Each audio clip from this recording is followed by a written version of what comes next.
Hello and welcome to Projector, and on this episode, Michael Fassbender is on the hunt for a killer in the adaptation of Jo Nesbø's The Snowman. Set in Norway, alcoholic detective Harry Hole, played by Michael Fassbender, investigates a series of missing women and comes to believe they are victims of a serial killer who calls himself the Snowman and leaves them at the scenes of his crimes. With the aid of young recruit Katrine Bratt, played by Rebecca Ferguson, Harry begins to link these crimes to a series of long dormant cold cases as he pursues the killer, whose murders they deduce is triggered by snowfall. But soon Harry becomes caught in a deadly game that becomes increasingly personal. The Snowman, as you've probably worked out by now, is not an adaptation of the Raymond Briggs story of the same name, but Jo Nesbø's book, the seventh to feature his popular character of Harry Hole, and the first of his works to be adapted on film into English, although this was shot in Norway to take advantage of the tax incentives there, alongside Alexander Payne's downsizing. And at one point in this film's development, it was going to be directed by Martin Scorsese, but he moved away from the project, but remains as an executive producer. In his stead, we have Thomas Alfredson of Let the Right One In and Tinker Tailor Soldier Spy, and this is his first film since that one, which was 6 years ago. And clearly the thinking behind the project is that this was going to kick off a whole series of Harry Hole adaptations. They were going to turn this into a franchise like Alex Cross. I can safely say that isn't going to happen because The Snowman is a cinematic shipwreck, and the kind that takes a lot of very talented people right down with it. By far the biggest issues with The Snowman are to do with its editing and structure. When I was watching the film, one credit in particular really stuck out to me. That is Thelma Schoonmaker, who is the credited editor on this movie, which means there is another Scorsese link. She's his regular editor. She's won Academy Awards for her work.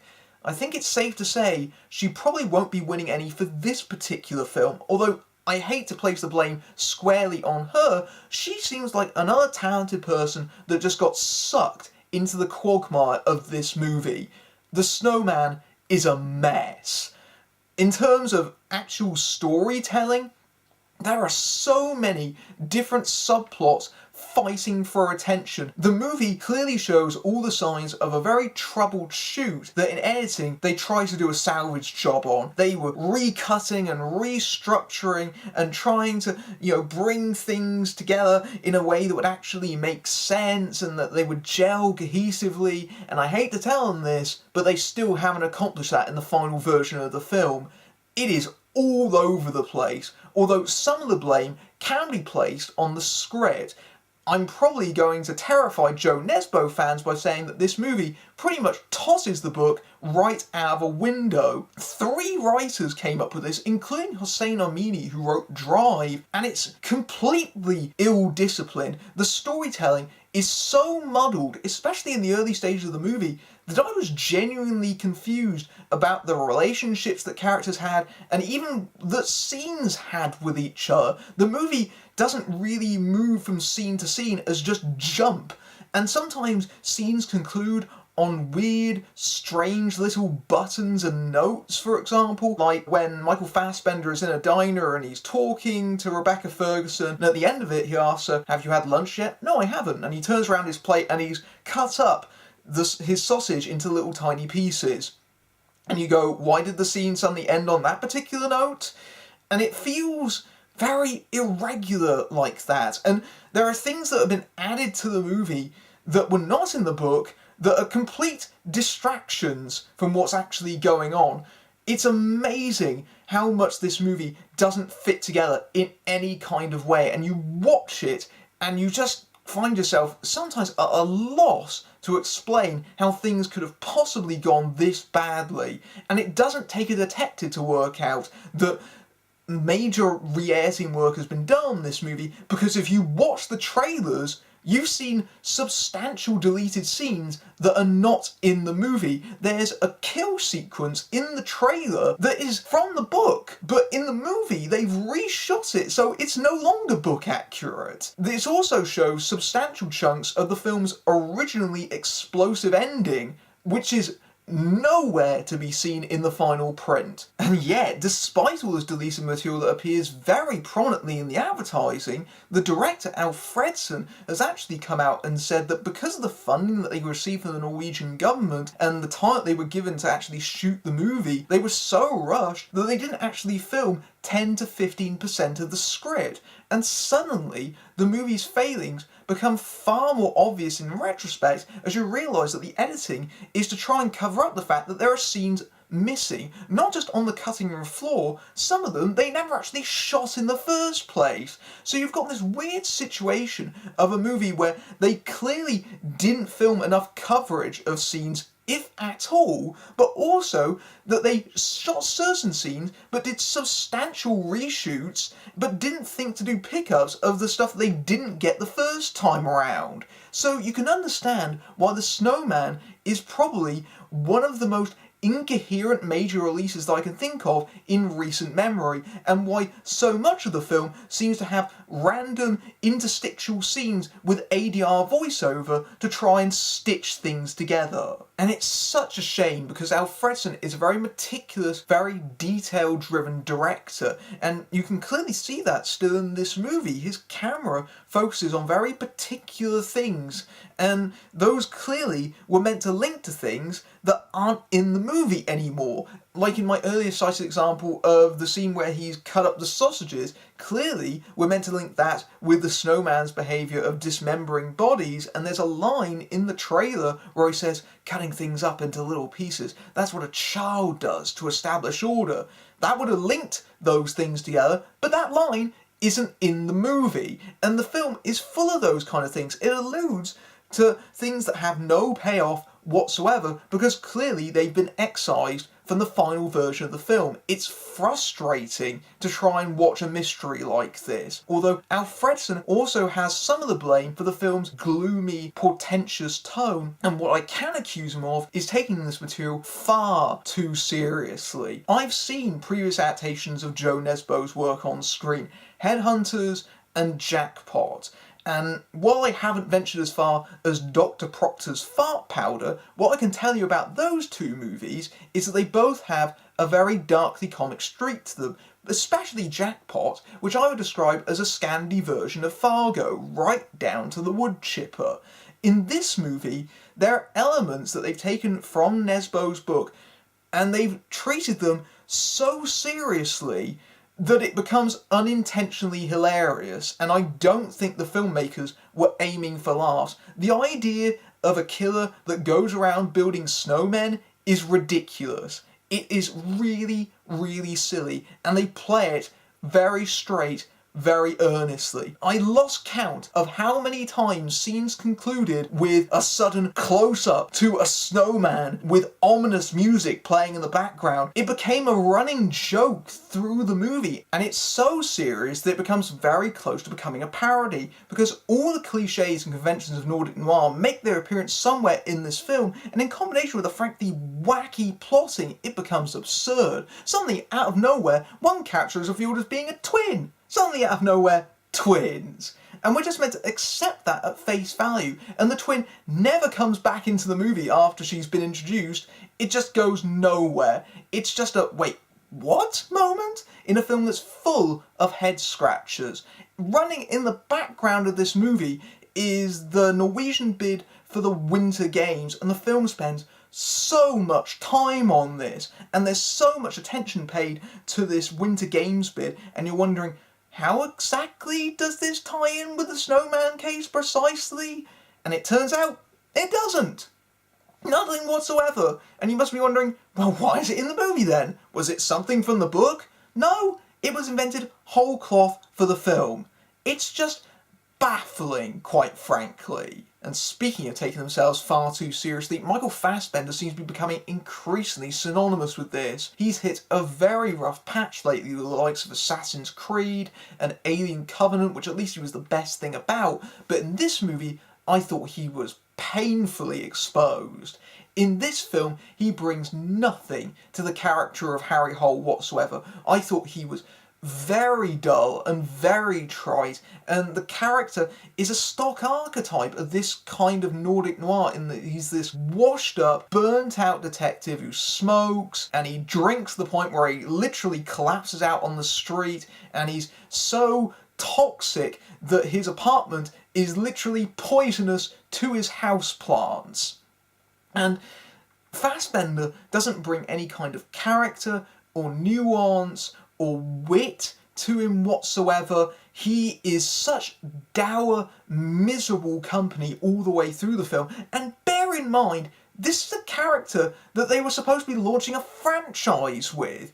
And the humourlessness of the film is really embodied by Fassbender's performance here. And the film has an amazing supporting cast that are either totally squandered or overwhelmed by the material. Poor Rebecca Ferguson, she really goes at the role of the young new recruit, and the film tries to set up this relationship between her and Harry in that she's drawn towards him for personal reasons that become apparent through the rest of the film, and then it never amounts to anything whatsoever. Or the fact that they build up this technology angle of new versus old, and she's been given this police-issued mini computer that has a fingerprint scanner on it, she can look up cases on it, and she can film on it. And this is one of the most ridiculous elements of the film, because it's not something the size of a mobile phone. This is something that's bigger than most tablets. This is about the size of a laptop, and she's carrying it around.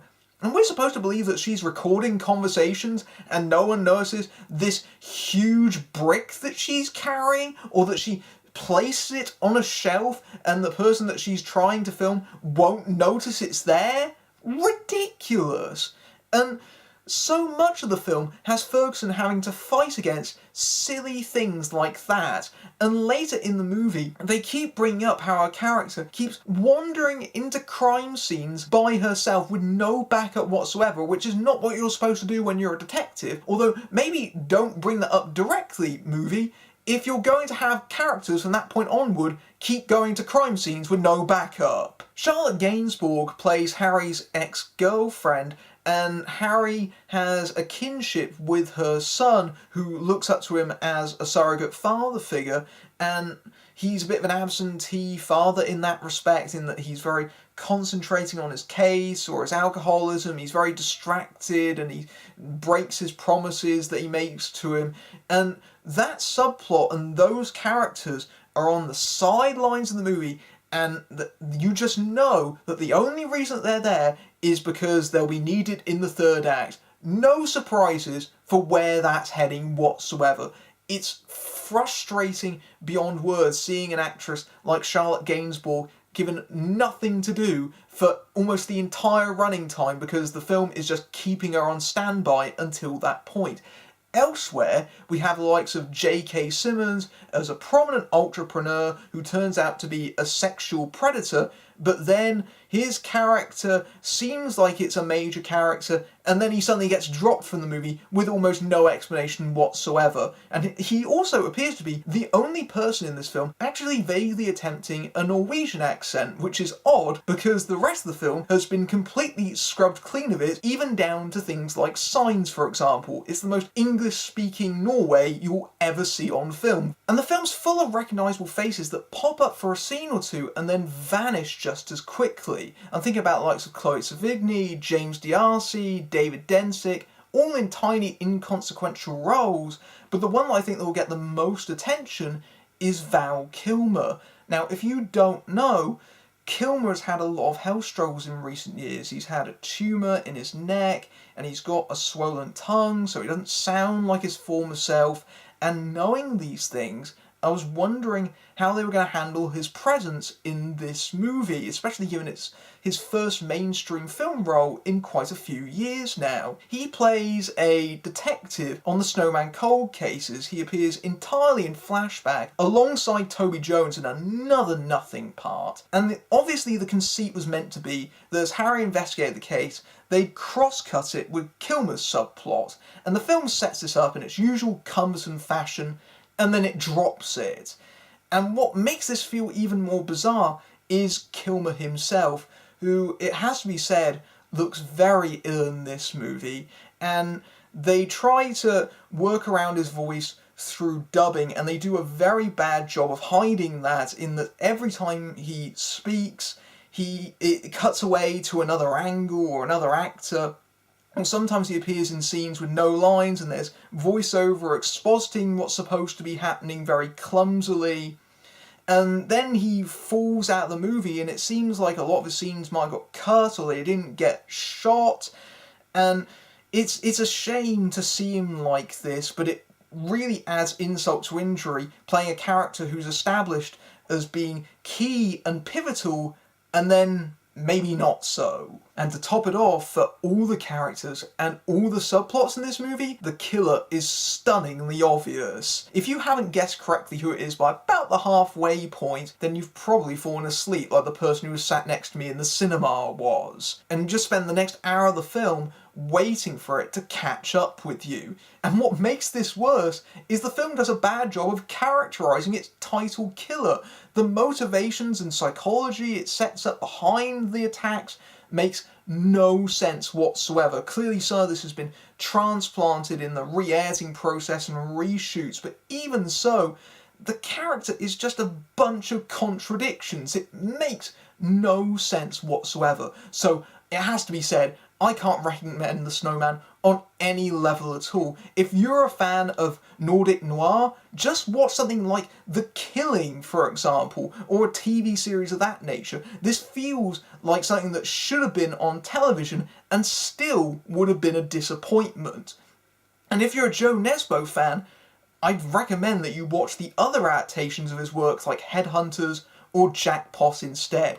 This is an absolute disaster. The Snowman is a perplexing calamity of a film. It's hard to recall the last time a flick with such talent involved in front and behind the camera limps onto screens in such a sorry state. Clearly recut constantly in post-production, the result is an utter mess that becomes a convoluted tangle of storylines that are barely connected, as scenes abruptly collide into each other thanks to clumsy editing. Thomas Alfredson's direction takes the material far too seriously, losing the dark humour of Joe Nesbø's work, and the results are so cliched and so silly in places that it borders on becoming its own Nordic noir parody. Fassbender fails to make Harry Hole a character you'd want to spend a franchise with, and an all-star supporting cast are squandered in parts so inconsequential you wonder why they're there at all. It's a tedious slog that makes next to no sense, and full of holes and dangling threads, and the biggest mystery here is how things manage to go this badly. If you like this review, then you can chill over at my Patreon, where you can see my reviews early among other perks.